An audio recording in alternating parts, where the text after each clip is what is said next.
Saudara-saudariku yang terkasih, salam sukacita untuk kita semua, berkah dalam. Sudah kita memberi senyum hari ini, Selasa 29 April 2025. Gereja memperingati Santa Katarina dari Siena.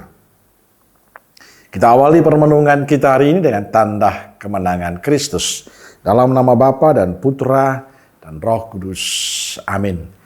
Permenungan kita diambil dari Injil Yohanes bab 3 ayat 7 sampai 15. Janganlah engkau heran, karena aku berkata kepadamu, kamu harus dilahirkan kembali. Angin bertiup kemana ia mau, dan engkau mendengar bunyinya. Tetapi engkau tidak tahu dari mana ia datang, atau kemana ia pergi. Demikianlah halnya dengan tiap-tiap orang yang lahir dari Roh. Nikodemus menjawab, katanya, bagaimanakah mungkin hal itu terjadi? Jawab Yesus, engkau adalah pengajar Israel, dan engkau tidak mengerti hal-hal itu. Aku berkata kepadamu, sesungguhnya kami berkata-kata tentang apa yang kami ketahui, dan kami bersaksi tentang apa yang kami lihat. Tetapi kamu tidak menerima kesaksian kami. Kamu tidak percaya waktu aku berkata-kata dengan kamu tentang hal-hal duniawi. Bagaimana kamu akan percaya kalau aku berkata-kata dengan kamu tentang hal-hal surgawi? Tidak ada seorang pun yang telah naik ke surga, selain daripada Dia yang telah turun dari surga, yaitu Anak Manusia. Dan sama seperti Musa meninggikan ular di padang gurun, demikian juga Anak Manusia harus ditinggikan, supaya setiap orang yang percaya kepadanya beroleh hidup yang kekal. Saudara-saudariku terkasih, Nikodemus heran saat Yesus mengatakan padanya, kamu harus dilahirkan kembali. Bagaimana mungkin hal itu terjadi kalau ia sudah tua? Jawab Nikodemus. Kita pun juga akan menjawab yang sama. Sebagai seorang Yahudi, Nikodemus pasti penasaran dengan penjelasan Yesus.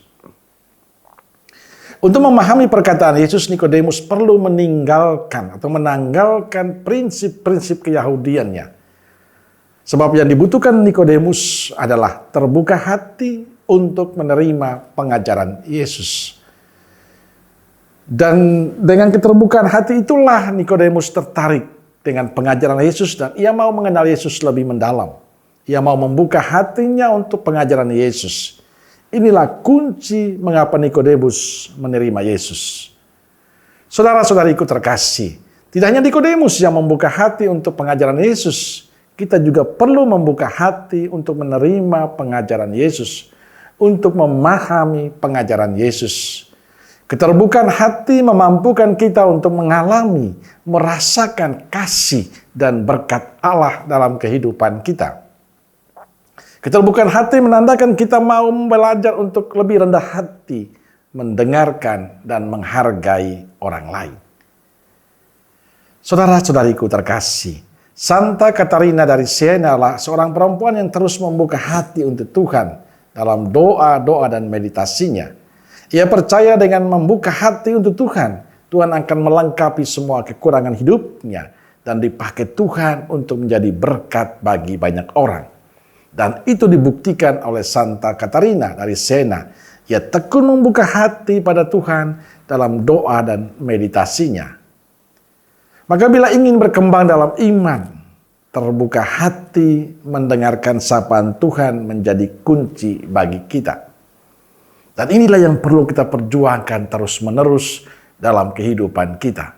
Sebab sebagai manusia kadangkala kita merasa mampu, kita merasa bisa dan mengabaikan peran Tuhan.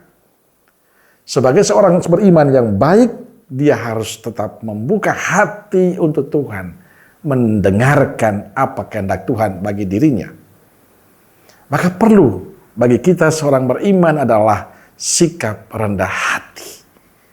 Karena dengan sikap itu kita mau terbuka, mau membuka hati untuk Tuhan, mau datang kepada Tuhan dalam doa-doa kita, dan percaya orang yang selalu terbuka hati pada Tuhan orang yang selalu bersandar pada Tuhan, senantiasa diberkati Tuhan.